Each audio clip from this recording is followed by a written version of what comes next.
पिछले क्लास में हम लोगों ने देखा था आरबीआई के बारे में, ठीक है। तो आरबीआई वाला टॉपिक पूरी तरह से भी ख़त्म नहीं हुआ है, ठीक है। तो आरबीआई में ही अब हम लोग आरबीआई के बारे में सारा चीज़ जान गए। अब आरबीआई से संबंधित ही नया टॉपिक है मॉनेटरी पॉलिसी, मौद्रिक नीति, ठीक है।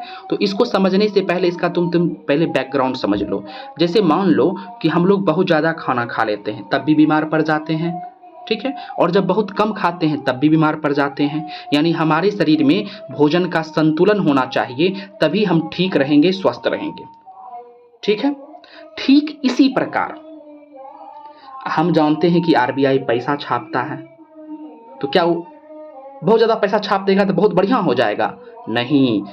ठीक इसी प्रकार यदि आरबीआई बहुत ज़्यादा पैसा छापकर हमारी इकोनॉमी में, हमारे मार्केट में भेज दे तो देश में क्या हो जाएगी? महंगाई की स्थिति बढ़ जाएगी, यानी इन्फ्लेशन यानी मुद्रास्फीति आ जाएगी। और यदि पैसा नहीं भेजे तब मंदी की स्थिति आ जाएगी, यानी रिसेशन आ जाएगा देश में। यानी दोनों ही स्थिति में दिक्कत है, जैसे शरीर के साथ दिक्कत है।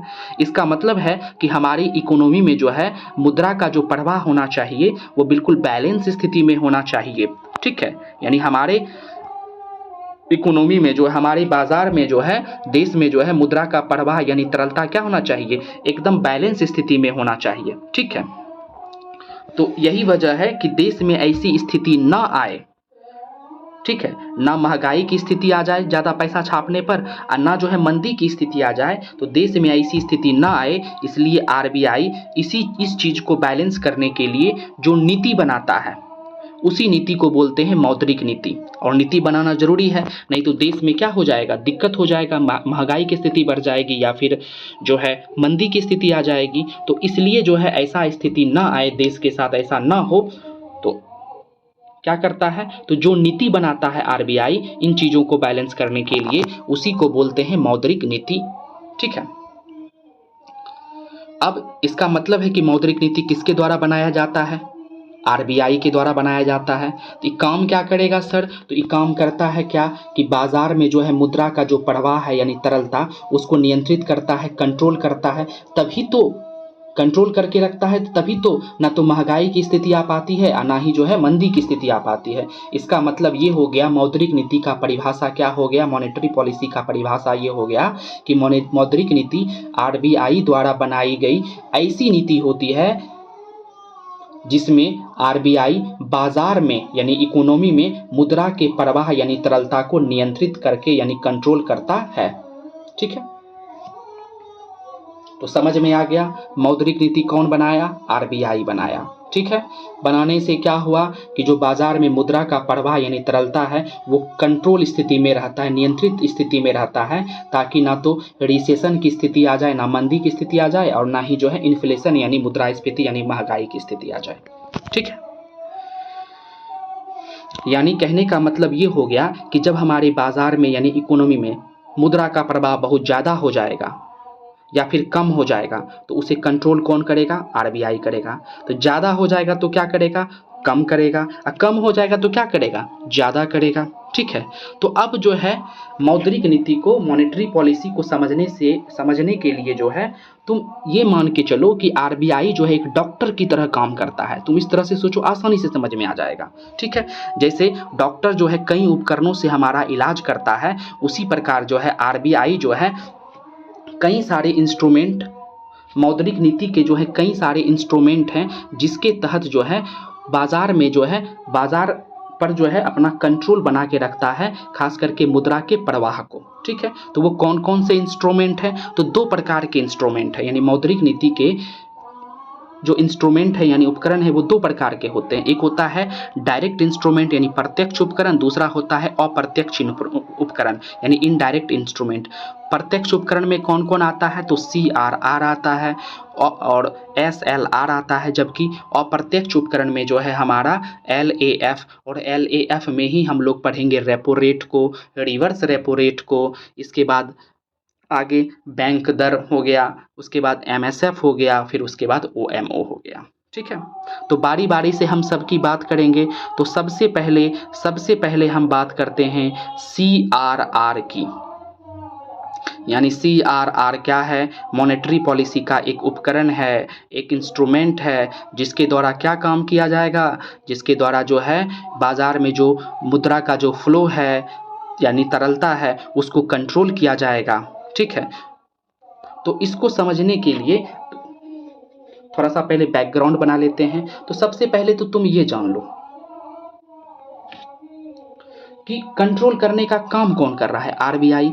क्या आरबीआई का संपर्क हम लोगों से है? जनता से, आम जनता से? नहीं।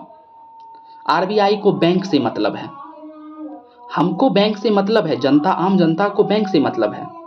ठीक है, लेकिन आम जनता को आरबीआई से कोई मतलब नहीं। ठीक है, तो आरबीआई जो भी निर्देश लाएगा वो बैंकों के लिए लाएगा। भले वो जो बैंक उस निर्देश का पालन करेगा तो हम लोगों पर प्रभाव पड़ेगा।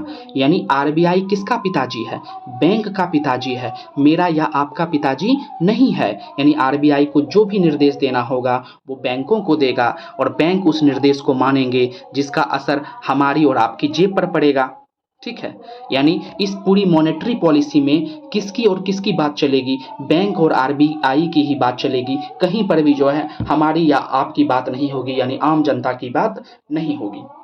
ठीक है, और ये सब जो इंस्ट्रूमेंट होते हैं इन सब के परसेंटेज होते हैं। क्या होते हैं? परसेंटेज होते हैं, जिसे आरबीआई जो है समय समय पर परिस्थिति के अनुसार घटाते बढ़ाते रहता है। वर्तमान में कुछ होगा, भविष्य में फिर कुछ और हो जाएगा। आरबीआई अपनी परिस्थिति के अनुसार क्या करता है? उन सभी रेट को जो है घटाते बढ़ाते रहता है, इन सभी इंस्ट्रूमेंट के परसेंटेज रेट को। ठीक है, ये समझ में आ गया। अब थोड़ा सा चीज ये भी समझ लो कि बैंक कैसे काम करती है। देखो, बैंक में हम अपना पैसा देते हैं, हमारा पैसा बैंक में होता है, जमा होता है, चाहे वो सेविंग अकाउंट में हो या फिर करेंट अकाउंट में हो। अब वो पैसा क्या करती है बैंक? हम जो मेरा पैसा बैंक में जमा है, सेविंग अकाउंट में या करेंट अकाउंट में, उस पर हमें ब्याज तो ना के बराबर मिलता है, 3 से 4%। मान के चलो 2 साल 4 साल के लिए रह गया तो 3 से 4% की दर से ब्याज मिलेगा। लेकिन बैंक से हमें लोन चाहिए तो बैंक लोन देता है कौन? पैसा। तो जो हम लोगों का पैसा जमा है वही पैसा से हम लोगों को लोन देता है। और लोन हमसे, लोन का रेट कितना लेता है सर? तो 10 से 12% लेता है। तो ये जो डिफरेंस आया यही तो बैंक का क्या हो गया? प्रॉफिट हो गया, व्यापार हो गया ना। ठीक है, यही तो बैंक का डेली का व्यापार हो गया। ठीक है, तो अब CRR क्या होता है समझो। तो सबसे पहले तुम ये जान लो कि CRR जितने भी इंस्ट्रूमेंट हैं, चाहे वो CRR हो, SLR हो, कुछ भी हो, वो सब परसेंटेज के रूप में होते हैं। ठीक है, और जिसको डिसाइड कौन करता है? आरबीआई जो है परिस्थिति के अनुसार, वर्तमान परिस्थिति के अनुसार समय समय पर डिसाइड करते रहता है। तो वर्तमान में CRR परसेंटेज जो है कितना है आरबीआई के अनुसार? तो 4% है। कितना परसेंट है? 4% है। तो सबसे पहले ये जान लो कि CRR होता क्या है। तो कैश रिजर्व रेशियो होता है, यानी नगद आरक्षित अनुपात होता है। ठीक है, और CRR परसेंटेज आरबीआई के अनुसार वर्तमान समय में कितना है? 4% है। क्या हमेशा 4% ही रहेगा? नहीं, घटेगा बढ़ेगा। ठीक है, तो अब CRR होता क्या है समझो। देखो, CRR होता क्या है? तो देखो, बैंक जो डेली का व्यापार करती है, जो डेली का प्रॉफिट कमाती है, ठीक है, तो आरबीआई बोलता है कि आप जितना डेली का प्रॉफिट कमा रहे हैं, जितना डेली का व्यापार कर रहे हैं, उसका 4% मेरे पास जमा कीजिए। ठीक है, 4% जो है उसका मेरे पास जमा कीजिए। उस उतना 4% जितना पैसा होता है, जैसे मान के चलो बैंक जो है 100 रुपया डेली का व्यापार कर रहा है, 100 रुपया डेली का प्रॉफिट कमाया, तो उसका 4% वर्तमान के अनुसार यानी 4 रुपया आरबीआई के पास जो है बैंक जमा करेगा। तो क्या आरबीआई उसको बदले में ब्याज देगा? नहीं, इस पर आरबीआई उसको कोई भी ब्याज नहीं देगा। यही हमारा क्या है? CRR है, कुछ भी नहीं है। यानी वो पैसा जो बैंक आरबीआई के पास कैश यानी नगद के रूप में रखता है, CRR कहलाता है। और बैंक आरबीआई के पास वर्तमान CRR के अनुसार अपने डेली के कुल व्यापार का कितना प्रतिशत रखता है? तो 4% रखता है, क्योंकि वर्तमान में 4% ही चल रहा है। क्या आरबीआई उस CRR पर बैंकों को कोई ब्याज देता है? तो बिल्कुल भी नहीं, कोई ब्याज नहीं देता है। तो समझ में आ गया, CRR कुछ नहीं है, बैंक जो है, बैंक जितना डेली का प्रॉफिट करती है उसका 4% वर्तमान के अनुसार 4% जो है आरबीआई को देना होता है कैश के रूप में, और उस पर जो है आरबीआई जो है उसको कोई ब्याज नहीं देता है। भले वो पैसा बाद में लौटा देगी लेकिन उस पर कोई ब्याज नहीं देगी। तो वही हमारा क्या हो गया, पैसा CRR हो गया। अगला है SLR, जिसको बोलते हैं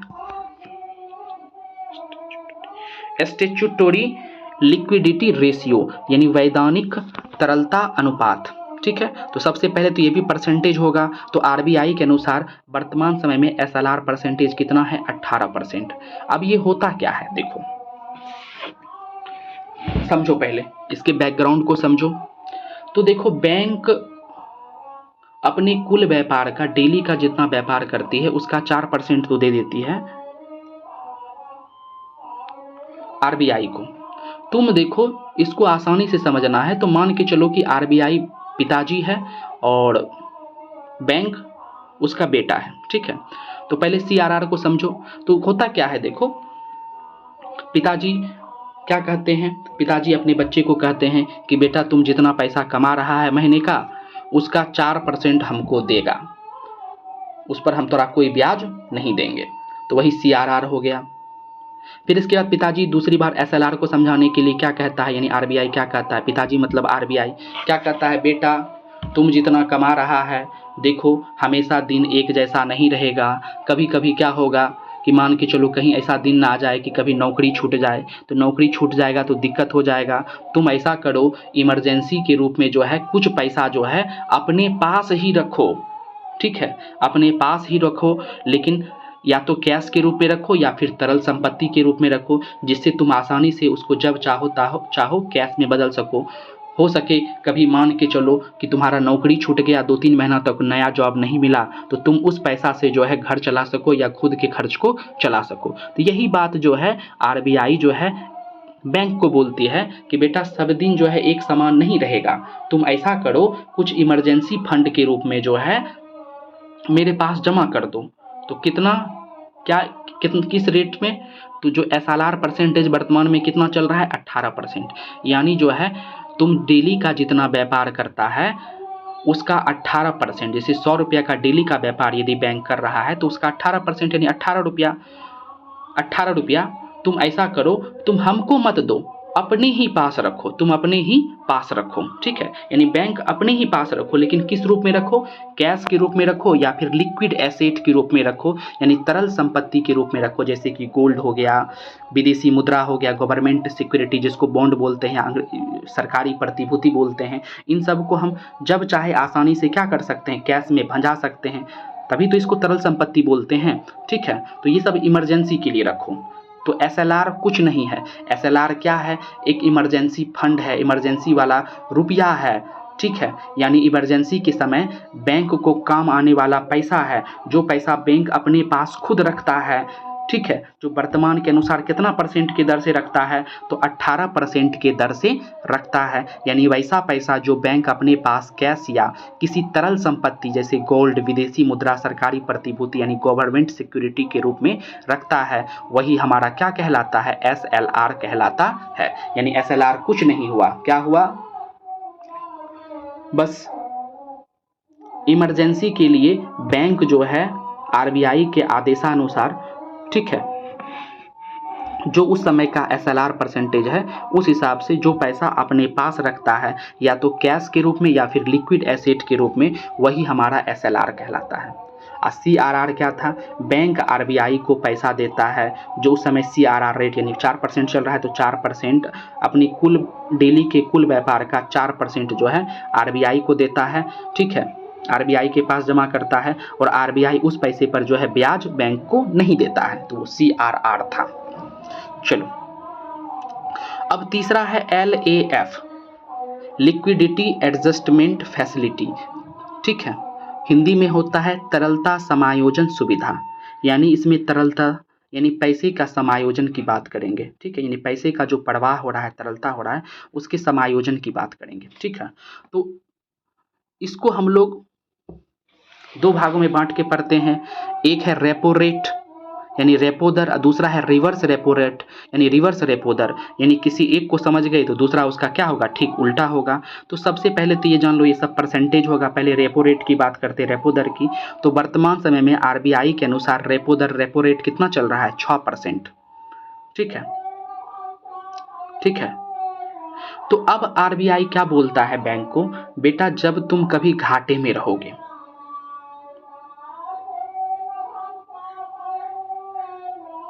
सॉरी गलती हो गया, रेपो रेट क्या होता है फिर से समझो। देखो जब कभी बैंक घाटे की स्थिति में आ जाता है, जब कभी बैंक घाटे की स्थिति में आ गया, ठीक है, तो अब घाटे की स्थिति में आ गया तो उसको सही ट्रैक पे आने के लिए उसको पैसा चाहिए, तो पैसा उधार के रूप में जो है आरबीआई से लेता है। ठीक है, तो जिस दर पर उधार लेता है वही दर हमारा रेपो दर कहलाता है, क्योंकि आरबीआई जो है फ्री में पैसा नहीं देती है कि मतलब जो है तुमको बिना ब्याज का पैसा देंगे, नहीं। ठीक है, यानी पिताजी बोला बच्चा को, यदि बच्चा के पास पैसा नहीं है, पिताजी से मांगा तो पिताजी बोला कि देंगे पैसा लेकिन ब्याज पे पैसा देंगे तोरा। ठीक है, तो वही बात यहाँ पे है कि जब कभी जो है बैंक घाटे की स्थिति में आ जाता है तो वह आरबीआई से जिस दर पर पैसा उधार लेता है वही दर रेपो दर कहलाता है। और वर्तमान में रेपो दर कितना परसेंट चल रहा है, 6% चल रहा है। ठीक है, और ये जो आरबीआई पैसा देती है बैंकों को बहुत ही कम समय के लिए देती है, शॉर्ट टर्म के लिए देती है, यानी अधिक से अधिक 90 दिनों के लिए देती है। यानी इसका मतलब है कि रेपो दर में क्या होता है, आरबीआई जो होता है पैसा देता है बैंक को शॉर्ट टर्म के लिए यानी कम समय के लिए, तो जो बदले में बैंक उसको ब्याज देती है, ठीक है, जिस दर पर ब्याज देती है वही दर रेपो दर कहलाता है। और वर्तमान में आरबीआई के अनुसार रेपो दर कितना है, 6% है। ठीक है, चलो अब समझते हैं रिवर्स रेपो दर। तो सबसे पहले रिवर्स रेपो दर आरबीआई के अनुसार वर्तमान समय में कितना है, 3.5% है। ठीक है, तो हमने रेपो दर में क्या देखा कि जब आपातकालीन स्थिति आया, जब घाटे की स्थिति आया तो बैंक जो है आरबीआई से पैसा लिया उधार पे, ब्याज पे। तो रिवर्स रेपो में क्या ये होगा कि आरबीआई जो है ब्याज पर पैसा लेगा बैंक से उधार में, कभी नहीं, क्योंकि अरे आरबीआई तो खुद पैसा छापता है, उसको पैसा का क्या कमी पड़ गया कि जो उसको बैंक से उधार लेना पड़ेगा, नहीं। वही लूसेंट पर होगे तो यही सब गलत पर होगे। ठीक है, तो रिवर्स रेपो दर क्या होता है, आरबीआई पैसा लेता है, जरूर पैसा जरूर लेता है, लेकिन आरबीआई को पैसे का कोई कमी नहीं है। ठीक है, आरबीआई पैसा जरूर लेता है लेकिन वो बैंकों की सुविधा के लिए ही पैसा लेता है। ठीक है, तो आरबीआई बोलता है बैंक को कि बेटा अभी तुम्हारा दिन बहुत अच्छा चल रहा है, तुम अच्छा पैसा कमा रहे हो, तो जो तुमको अतिरिक्त पैसा है, एक्सेसिव पैसा है, ऐसा करो वो मेरे पास जमा कर दो। तो बैंक बोलता है कि जमा करने से हमको क्या फायदा होगा, तो आरबीआई बोलता है कि हम तुमको जो है ना कुछ ब्याज दे देंगे, ताकि मेरे पास जमा रहेगा तो तुम्हारा पैसा भी जमा रहेगा, ब्याज जमा रहेगा, जब तुम्हारी कभी बुरी स्थिति आएगी तो वो भी पैसा ले सकते हो। ठीक है, तो इसीलिए बैंक क्या करता है, तो जिस दर पर जो है अपने अतिरिक्त पैसा को जो है आरबीआई के पास जमा रखता है उसी दर को बोलते हैं रिवर्स रेपो दर बोलते हैं। यानी रिवर्स रेपो दर जो है एक तरह की फैसिलिटी दिया जा रहा है, किसके द्वारा, आरबीआई के द्वारा। किसको देता है, तो बैंकों को देता है, ना कि बैंक आरबीआई को देता है, जिसके तहत बैंक जो है आरबीआई के पास अपना अतिरिक्त पैसा रखता है तो आरबीआई उसे क्या देता है, ब्याज देता है। तो जिस दर पर ब्याज देता है वही दर रिवर्स रेपो दर कहलाता है। तो उम्मीद है कि बढ़िया से सब कुछ समझ में आ गया होगा। तो धन्यवाद, जय हिंद, जय भारत।